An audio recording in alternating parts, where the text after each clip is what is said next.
નમસ્કાર દર્શક મિત્રો, હું છું રાહુલ અને તમે જોઈ રહ્યા છો ઓનલી ઓફિસર. મિત્રો આજે વાત કરો છે 23 માર્ચનો જેટલું પણ કરંટ અફેર્સ બને છે તેની વિશે આ વિડીયોની અંદર ચર્ચા કરવાનું છું. તો મેક શ્યોર કે વિડીયો તમે લાસ્ટ સુધી જોતા રહો. અને મારા નવા દર્શક મિત્રોને જણાવવાનું કે તમે હજી સુધી મારી ચેનલને સબસ્ક્રાઇબ ના કરી હોય તો અત્યારે જ આ સબસ્ક્રાઇબના લાલ બટનને ક્લિક કરો અને બાજુના ઘંટી બટનને દબાવો, જેથી સવારના 5 વાગે કરંટ અફેર્સના વિડીયોઝ તમને તમારા મોબાઈલ ઉપર મળી રહે. આ વિડીયોની પીડીએફ ફાઇલ નીચે ડિસ્ક્રિપ્શનમાં દીધેલી છે, ડાઉનલોડ કરી લેજો. એકદમ ફ્રી છે, તમારે મને 1 પણ રૂપિયો ચૂકવવાની જરૂર રહેશે નહીં. અને આજનો વિડીયો મિત્રો પસંદ આવે તો એઝ અ રિક્વેસ્ટ કે એક લાઇક તો જરૂરથી કરજો. તમારી એક લાઇક કોઈ જરૂરિયાતમંદ સ્ટુડન્ટ સુધી આપણો વિડીયો ત્યાં સુધી પહોંચી જશે, જેથી કોઈ જરૂરિયાતમંદ સ્ટુડન્ટની દુઆ મળે છે મિત્રો તમને. તો અત્યારે જ લાઇક બટન પર ક્લિક કરવા વિનંતી મિત્રો. તો આજનો વિડીયો સ્ટાર્ટ કરીએ તો મિત્રો સૌથી પહેલો પ્રશ્ન આવે છે કે તાજેતરમાં UNEA નું યુનાઇટેડ નેશન એન્વાયરમેન્ટ એસેમ્બલીનું તાજેતરમાં 4થું સત્રનું આયોજન કરવામાં આવ્યું છે કેન્યાના નેરોબીમાં. કઈ જગ્યાએ? કેન્યા દેશના નેરોબીમાં યુનાઇટેડ નેશન એન્વાયરમેન્ટ એસેમ્બલીનું 4થું સત્રનું આયોજન કરવામાં આવ્યું છે કેન્યાના. હવે કેન્યામાં કરવામાં આવ્યું છે તો સૌથી પહેલો આપણને પ્રશ્ન થશે કે આ UNEA નું ફૂલ ફોર્મ જણાવો. ઘણીવાર કોમ્પિટિટિવ એક્ઝામમાં ફૂલ ફોર્મ મિત્રો પૂછી લે છે, તો શું છે તેનું ફૂલ ફોર્મ? તો તમે ટીવી સ્ક્રીન ઉપર જોઈ રહ્યા છો UNEA નું ફૂલ ફોર્મ. તો યુનાઇટેડ નેશન એન્વાયરમેન્ટ એસેમ્બલી શું છે મિત્રો? UNEA નું ફૂલ ફોર્મ. તો યુનાઇટેડ નેશન એન્વાયરમેન્ટ એસેમ્બલી તેનું ફૂલ ફોર્મ છે.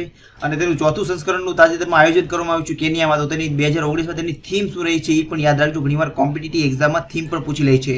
તો UNEA ની થીમ શું છે 2019ની? તો તેની થીમ છે મિત્રો innovative solution for environmental challenge and sustainable consumption and production. તેની થીમ છે મિત્રો 2019ની. મતલબ તેનો ગુજરાતીમાં જો અર્થ કાઢવામાં આવે આ થીમનો તો પર્યાવરણીય પડકારો, ટકાઉ વપરાશ અને ઉત્પાદન માટે નવીન ઉકેલો માટે આ એક થીમ રાખવામાં આવી છે UNEA મતલબ યુનાઇટેડ નેશન એન્વાયરમેન્ટ એસેમ્બલીની 2019માં. હવે UNEA ની સ્થાપના ક્યારે થયેલી? તો 5 જૂન 1972ના રોજ UNEA ની સ્થાપના કરવામાં આવી છે મિત્રો. તો એટલું વસ્તુ આ પ્રશ્નમાંથી તમને ખબર હોવી જોઈએ. હવે પછી મિત્રો સેકન્ડ પ્રશ્ન આવે છે કે તાજેતરમાં ગુજરાતમાં નવાચાર પુરસ્કારનો સમારોહ 2019 કઈ જગ્યાએ આયોજન કરવામાં આવ્યું છે? યાદ રાખજો, આવનારી કોઈ પણ કોમ્પિટિટિવ એક્ઝામ તમે તૈયારી કરતા હશો 2019માં તો ગુજરાત લેવલે આ એક પુરસ્કાર આપવામાં આવ્યો છે તાજેતરમાં આપણા રામનાથ કોવિંદે. અને સૌપ્રથમ એવો પુરસ્કાર થયો છે કે જે રાષ્ટ્રપતિ ભવનની બહાર પાડેલો છે. તો ક્લાસ 1, 2, 3, 4 ની તમે તૈયારી કરતા હશો તો ગુજરાત લેવલમાં આ પ્રશ્ન જરૂરથી પૂછાશે. તો શું છે પ્રશ્ન? તો ગુજરાતમાં નવાચાર પુરસ્કાર સમારોહ 2019 કઈ જગ્યાએ આયોજન કરવામાં આવ્યું છે? તો ગુજરાતના ગાંધીનગરમાં તેનું આયોજન કરવામાં આવ્યું છે. અને ગાંધીનગરમાં કઈ જગ્યાએ મિત્રો? તો ગામ ભારતી ફાઉન્ડેશનમાં દ્વારા આ પુરસ્કારનું સમારંભ કરવામાં આવ્યું છે. અને તેનું 10મું સંસ્કરણનું તાજેતરમાં ગુજરાતના ગાંધીનગરમાં આનું આયોજન કરવામાં આવ્યું છે. અને આપણા પ્રથમવાર આપણા રાષ્ટ્રપતિ ભવનની બહાર આ એક પુરસ્કાર આપણા ગુજરાતમાં કરવામાં આવ્યો છે. અને કોના દ્વારા આ સન્માન આપવામાં આવ્યું છે? તો આપણા રાષ્ટ્રપતિ રામનાથ કોવિંદ દ્વારા. તમે ટીવી સ્ક્રીન ઉપર જોઈ રહ્યા છો, આ છે આપણા રામનાથ કોવિંદ તાજેતરમાં આપણા રાષ્ટ્રપતિ છે. કેટલામાં નંબરના? તો 14મા નંબરના છે. તેનું જન્મસ્થળ શું છે? તો ઉત્તર પ્રદેશથી બિલોંગ કરે છે આપણા રાષ્ટ્રપતિ રામનાથ કોવિંદ.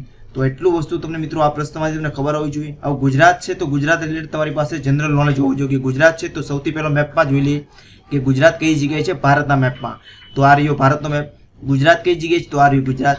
ગુજરાતની કેપિટલ શું છે? તો ગાંધીનગર. ગુજરાતના રાજ્યપાલ કોણ છે તાજેતરમાં? તો ઓમ પ્રકાશ કોહલી તાજેતરમાં રાજ્યપાલ છે ગુજરાતના. તાજેતરમાં મુખ્યમંત્રી કોણ છે ગુજરાતના? તો વિજયભાઈ રૂપાણી.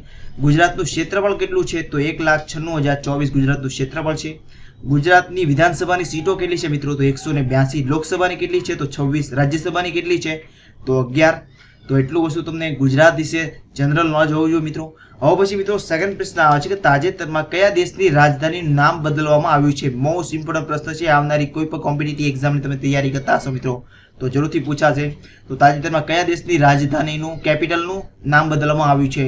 તો કઝાકિસ્તાનની રાજધાની અસ્તાના. તમે કાલના વિડીયો મારો જો જોયો ન હોય તો મારો 22 તારીખનો વિડીયો જરૂરથી જોઈ લેજો. તેમાં મેં ડિટેલમાં ચર્ચા કરેલી છે કે કયા દેશની રાજધાની બદલાણી છે. તો કઝાકિસ્તાનની છે. તો કયા રાજા ઉપરથી મતલબ કયા રાષ્ટ્રપતિનું નામ આને આપવામાં આવ્યું છે? અસ્તાના કેપિટલ હતી પહેલાં કઝાકિસ્તાનની, અને કઝાકિસ્તાનની જે પહેલાંની કેપિટલ હતી અસ્તાના તેને બદલીને નવી કેપિટલ શું બનાવવામાં આવી? તો નૂર સુલતાન નામ આપવામાં આવ્યું છે નવી રાજધાની કઝાકિસ્તાનની. શા માટે રાજધાનીનું નામ નવું બદલવામાં આવ્યું છે? કારણ કે જે એક નૂર સુલતાન નામના એક રાષ્ટ્રપતિ હતા તેણે 30 વર્ષ સુધી કઝાકિસ્તાનને રાષ્ટ્રપતિ પદ સુધી રહ્યા હતા અને તાજેતરમાં તેણે રાજીનામું આપ્યું છે. તમે ટીવી સ્ક્રીન ઉપર જોઈ રહ્યા છો, આ છે નૂર સુલતાન જે કઝાકિસ્તાનના 30 વર્ષ સુધી રાષ્ટ્રપતિ રહી ચૂક્યા છે અને એને સન્માન આપવા માટે તાજેતરમાં કઝાકિસ્તાનની નવી રાજધાની બદલવીને કરવામાં આવી છે. અસ્તાના હતી, તેનું નામ બદલીને નૂર સુલતાન રાખવામાં આવ્યું છે. તો એટલું વસ્તુ તમને આ પ્રશ્નમાંથી તમને મિત્રો ખબર હોવી જોઈએ. હવે પછી મિત્રો સેકન્ડ પ્રશ્ન આવે છે કે તાજેતરમાં કેનેડાની સંસદમાં હાઉસ ઓફ કોમન્સ પ્રથમ અશ્વેતા નેતા કોણ બન્યું છે? તાજેતરમાં ભારતનો એક વ્યક્તિ બનેલું છે કેનેડાની સંસદમાં હાઉસ ઓફ કોમન્સ. તો તેનું નામ શું છે મિત્રો? તો જગમીત સિંહ, જે ન્યૂ ડેમોક્રેટિક પાર્ટીના છે મિત્રો. તમે ટીવી સ્ક્રીન ઉપર જોઈ રહ્યા છો, આ છે જગમીત સિંહ.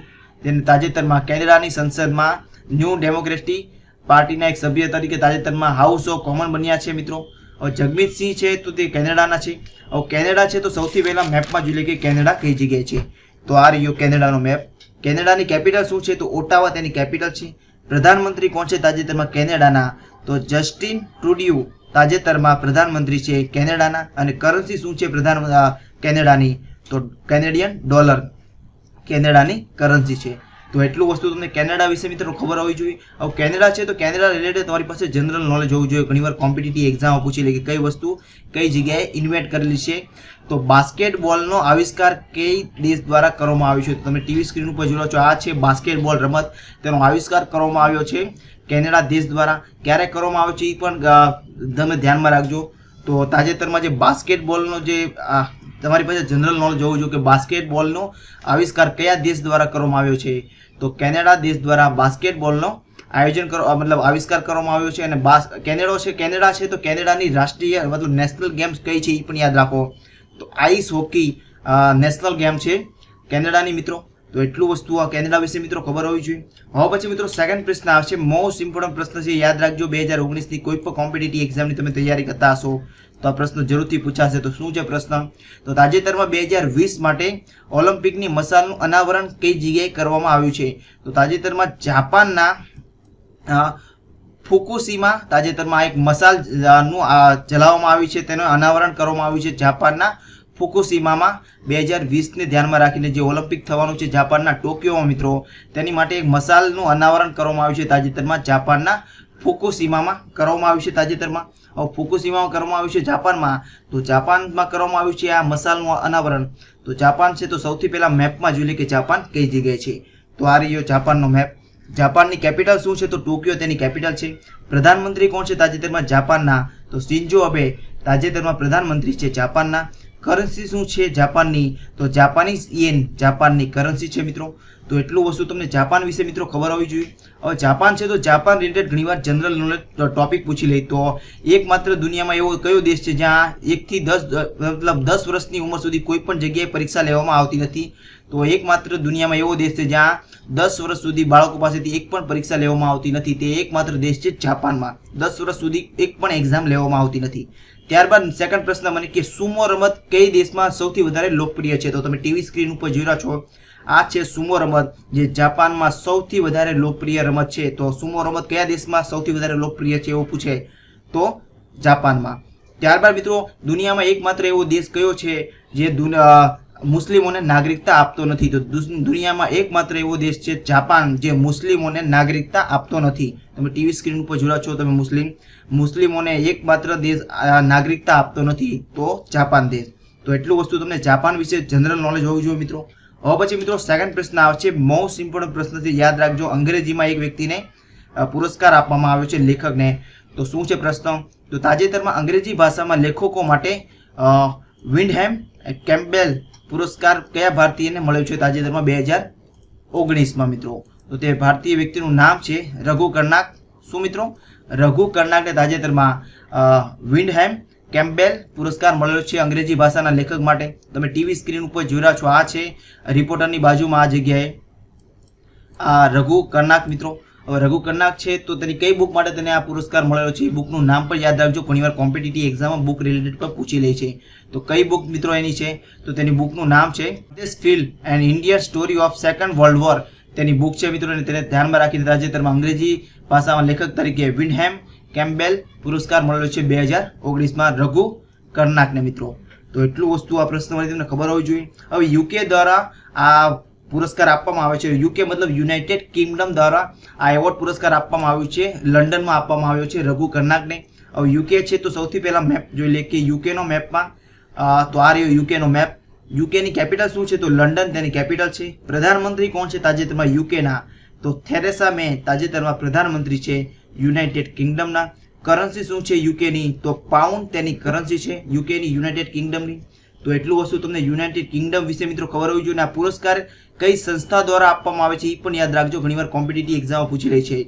તો LA યુનિવર્સિટી દ્વારા આ દર વર્ષે અંગ્રેજી ભાષામાં લેખકો માટે આ વિન્ડહેમ કેમ્પબેલ પુરસ્કાર આપવામાં આવે છે।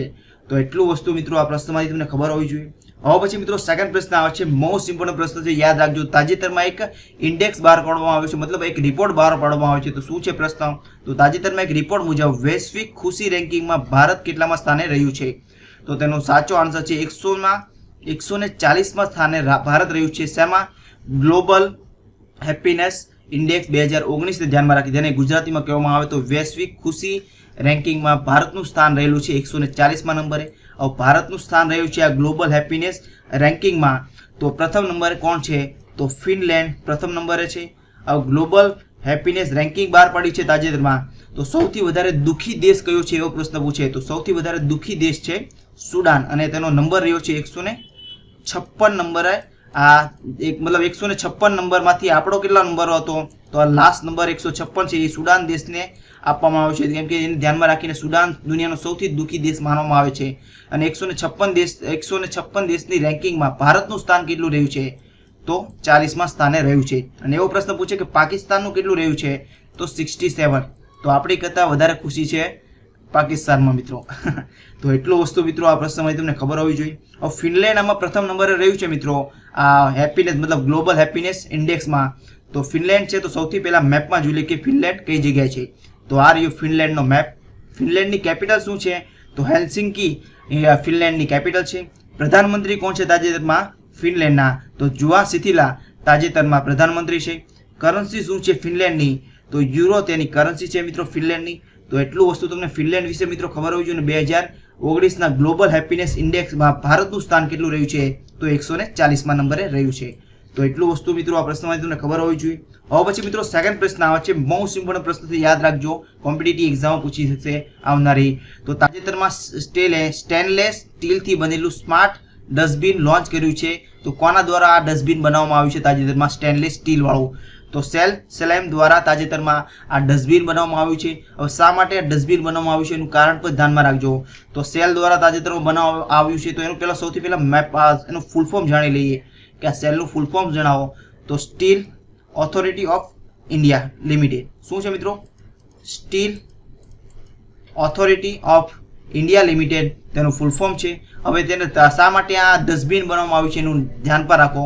તો ફરીથી ઉપયોગમાં લઈ શકાય કચરાને અને ફરીથી ઉપયોગમાં નહીં લઈ શકાય તે માટે આ કચરાને અલગ અલગ કરવા માટે આ ડસ્ટબિન બનાવવામાં આવ્યું છે। ડસ્ટબિનમાં તમે નાખશો કોઈ પણ કચરો તો આ ડસ્ટબિનની મદદથી જે કચરો કામનો હશે એ જે ફરીથી રિસાયકલિંગ કરીને યુઝ કરી શકાય તો એવા કચરાને અલગ રાખવામાં આવશે, અને જે કામનો નહીં હોય તેને સાઈડમાં રાખવામાં આવશે। તમે ટીવી સ્ક્રીન ઉપર જોઈ રહ્યા છો આ છે એ ડસ્ટબિન જેને સ્ટેનલેસ સ્ટીલથી બનાવવામાં આવ્યું છે। અને જે પણ જગ્યાએ આ કચરો ભરાઈ જશે તો ઓટોમેટિક આનો દરવાજો બંધ થઈ જશે ને એ પેક થઈ જશે, એની વગર વધારે લોડમાં તેમાં કચરો ભરી શકાશે નહીં। તો તાજેતરમાં આ સેલ દ્વારા તાજેતરમાં એક સ્ટેનલેસ સ્ટીલ ડસ્ટબિન બનાવવામાં આવ્યું છે, ભારતમાં લોન્ચ કરી દીધું છે મિત્રો। તો એટલું વસ્તુ મિત્રો આ પ્રશ્નમાં તમને ખબર હોવી જોઈએ। હવે પછી મિત્રો આજના વિડીયોમાં સૌથી સારામાં સારો પ્રશ્ન કયો લાગ્યો તમારે મને નીચે કોમેન્ટ બોક્સમાં લખીને મને મોકલવાનું છે, જેથી મને પણ આઈડિયા આવે કે મારા સ્ટુડન્ટ કઈ વસ્તુ પર સૌથી વધારે ફોકસ આપે છે। તો એઝ અ રિક્વેસ્ટ કે તમારો આન્સર જરૂરથી લખજો। ત્યારબાદ મિત્રો કાલના વિડીયોના પ્રશ્ન હતા કે પ્રમોદ સાવંત ગોવાના કેટલામાં નંબરના મુખ્યમંત્રી બન્યા છે તાજેતરમાં? તો તેનો સાચો આન્સર હતો 13 નંબરના। ત્યારબાદ મિત્રો સેકન્ડ પ્રશ્ન હતો કે અંકલ ઓલિમ્પિક કયા દેશના હતા? તો જાપાન દેશના હતા। ત્યારબાદ મિત્રો સેકન્ડ પ્રશ્ન હતો કે ગુજરાતનું ક્ષેત્રફળ કેટલું છે? તો 1,96,024 ગુજરાતનું ક્ષેત્રફળ છે। ત્યારબાદ મિત્રો સેકન્ડ પ્રશ્ન હતો કે જીએસટીની તાજેતરમાં કેટલામી બેઠકનું આયોજન કરવામાં આવ્યું છે? તો 34મી બેઠક, અને દિલ્હીમાં તેનું આયોજન કરવામાં આવ્યું છે। તો ઘણા બધા સ્ટુડન્ટે આનો સાચો આન્સર આપેલો છે મિત્રો। તો થેન્ક યુ સો મચ મિત્રો, આવી ફીડબેક કરતા રહેજો જેથી મને પણ વધારે મોટિવેશન મળે અને તમારી માટે નોન સ્ટોપ ડેલી બેઝ પર આવા કરંટ અફેર્સના વિડીયો તમારી માટે લાવતો રહું। તમારો કોઈ પણ ડાઉટ્સ હોય, કોઈ પણ સુઝાવ હોય તો નીચે કોમેન્ટ બોક્સમાં જરૂરથી લખજો. 24 કલાકની અંદર રિપ્લાય કરવાની કોશિશ કરીએ. અને વિડીયોઝ પસંદ આવતા એઝ અ રિક્વેસ્ટ કે તમે એક મોટિવેશન વર્ડ જરૂરથી લખીને મોકલજો, જેથી મને પણ વધારે મોટિવેશન મળે અને તમારી માટે નોન સ્ટોપ ડેલી બેઝ પર તમારે સવારના 5 વાગે તમને વિડીયોઝ મળી રહે એવી હર મોટી કોશિશ કરીએ મારી ચેનલ પરથી. એકદમ ફ્રી, તમારે મને એક પણ રૂપિયો ચૂકવવાની જરૂર રહેશે નહીં. અને આજનો વિડીયોનો ટાર્ગેટ છે મિત્રો ખાલી 600 લાઇકનો. મને ખબર છે કે તમે જલ્દ થી જલ્દ 600 લાઇકનો ટાર્ગેટ પૂરો કરી દેશો. તો એઝ અ રિક્વેસ્ટ કે તમે આ 600 લાઇકનો ટાર્ગેટ પૂરો કરી દેજો, જેથી ગુજરાતના ગરીબ છોકરા સુધી આપણો વિડીયો તેના સુધી પહોંચી જશે, જેથી કોઈ જરૂરિયાતમંદ સ્ટુડન્ટની દુઆ મળી છે મિત્રો તમને. તો અત્યારે જ લાઇક બટન પર ક્લિક કરો વિનંતી. અને લાઇક કરવામાં કંજુસાઈ નહીં કરતા મિત્રો, અત્યારે જ લાઇક કરશો જેથી કોઈ ગરીબ છોકરા સુધી આપણો વિડીયો પહોંચી જશે. અને મારા નવા દર્શક મિત્રોને જણાવવાનું કે તમે હજુ સુધી મારી ચેનલને સબસ્ક્રાઇબ ન કરી હોય તો અત્યારે જ આ સબસ્ક્રાઇબના લાલ બટનને ક્લિક કરો, જેથી સવારના 5 વાગે કરંટ અફેર્સના વિડીયોઝ તમને તમારા મોબાઈલ ઉપર મળી રહે. અને બાજુના ઘંટી બટન દબાવવાનું ભૂલશો નહીં. જો તમે ઘંટી બટન દબાવવાનું ભૂલી જશો તો મારા સવારના 5 વાગે તમને નોટિફિકેશન મળશે નહીં વિડીયોની. તો એઝ અ રિક્વેસ્ટ કે આ ઘંટી બટન દબાવતા જજો. ત્યારબાદ મિત્રો આજના વિડીયોના પ્રશ્ન છે કે ઇન્ટરનેશનલ ડે ઓફ હેપીનેસ ક્યારે ઉજવવામાં આવ્યો તાજેતરમાં? તો ઓપ્શન છે 18 માર્ચ, 19 માર્ચ, 20 માર્ચ અને 21 માર્ચ. ત્યારબાદ મિત્રો સેકન્ડ પ્રશ્ન આવે છે કે જમ્મુ કાશ્મીરની કેટલી રાજધાની છે? તો ઓપ્શન છે 1, 2, 3 અને 4. ત્યારબાદ મિત્રો સેકન્ડ પ્રશ્ન આવે છે કે એબેલ પુરસ્કારની શરૂઆત ક્યારથી થઈ છે? તો ઓપ્શન છે 2000માં, 2001માં, 2002માં અને 2003માં. ત્યારબાદ મિત્રો સેકન્ડ પ્રશ્ન આવે છે કે યુએઈ મતલબ યુનાઇટેડ અરબ અમીરાતની કરન્સી શું છે? તો ઓપ્શન છે ડોલર, યેન, દિરહામ અને રૂપીસ. જો તમે ડેલી બેઝ પર મારા કરંટ અફેર્સના વિડીયો મિત્રો જોતા હશો તો તમે આનો આન્સર સરળતાથી આપી શકતો. એઝ અ રિક્વેસ્ટ કે તમે આનો આન્સર નીચે કોમેન્ટ બોક્સમાં જરૂરથી લખજો. તમારા હરેક કોમેન્ટ હું વાંચું છું, તમને આ રિપ્લાય કરવાની હરપૂરતી કોશિશ કરી 24 કલાકની અંદર. તમે કોઈ વિડીયોઝ બનાવવા માંગતા હોય તો એઝ અ રિક્વેસ્ટ તમારો સુઝાવ જરૂરથી મોકલજો, જેથી નેક્સ્ટ ટાઈમમાં હું એક પૂરી સિરીઝ લઈને આવવાનો છું એક્ઝામ પોઈન્ટ ઓફ વ્યૂથી. જે 14 સબ્જેક્ટ છે તે 14 સબ્જેક્ટ રિલેટેડ તમારો સુઝાવ જરૂરથી લખજો. અને આજનો વિડીયો ટાર્ગેટ છે મિત્રો ખાલી 600 લાઇકનો. મને ખબર છે કે તમે જલ્દ સે જલ્દ એક લાઇક તો જરૂરથી કરી દેશો, જેથી કોઈ જરૂરિયાતમંદ સ્ટુડન્ટની દુઆ મળે છે મિત્રો તમને. અને આપણી ઓનલી ઓફિસરની ચેનલ જલ્દ સે જલ્દ 1 લાખ સબસ્ક્રાઈબર સાથે ગુજરાતની નંબર 1 ચેનલ બને. તો એઝ અ રિક્વેસ્ટ કે તમે હજી મારી ચેનલને સબસ્ક્રાઈબ ન કરી હોય તો અત્યારે સબસ્ક્રાઈબ બટન પર ક્લિક કરો ને અત્યારે જ એક લાઇક જરૂરથી કરી દેજો. અને તમે કોઈ વોટ્સઅપ ગ્રુપ યુઝ કરતા હોય અથવા તમે કોઈ ફેસબુક ગ્રુપ યુઝ કરતા હોય, ઇન્સ્ટાગ્રામ યુઝ કરતા હોય અથવા ટ્વિટર યુઝ કરતા હો તો મારી આ વિડીયો શેર જરૂરથી કરજો મિત્રો, જેથી કોઈ જરૂરિયાતમંદ ગરીબ છોકરા સુધી આપણો વિડીયો પહોંચી જશે ને તો એની દુઆ તમને મળી રહેશે. તો એઝ અ રિક્વેસ્ટ કે આ વિડીયો બિના સંકોચે તમે શેર જરૂરથી કરજો. અને જેટલા પણ લોકો શેર કરશે વિડીયો તમે નીચે કોમેન્ટ બોક્સમાં જરૂરથી લખજો, જેથી મને પણ આઈડિયા કે કેટલા લોકો શેર કરે છે આ મારો વિડીયો. તમારો કિંમતી સમય આપીને મારો વિડીયો જોવા માટે ધન્યવાદ. હું આશા કરું કે તમારો દિવસ આજનો ખૂબ જ સરસ જાય મિત્રો. તમારી આવનારી એક્ઝામ માટે best of luck and thanks for the watching the video મિત્રો.